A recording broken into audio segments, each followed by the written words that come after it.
The Selfish Giant. Once upon a time, there was a giant who had a beautiful garden.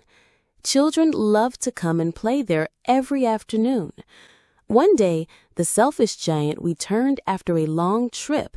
Seeing the children, he became angry and built a tall wall, saying, "This garden is only mine." Seasons passed, and everywhere spring arrived. Flowers bloomed, birds sang, but not in the giant's garden. It remained cold and lifeless. Then one morning the giant heard laughter. The children had found a hole in the wall and come back. With them came spring, flowers, birds, sunshine. The giant realized his mistake. He tore down the wall and welcomed the children. From then on, the garden was full of joy forever.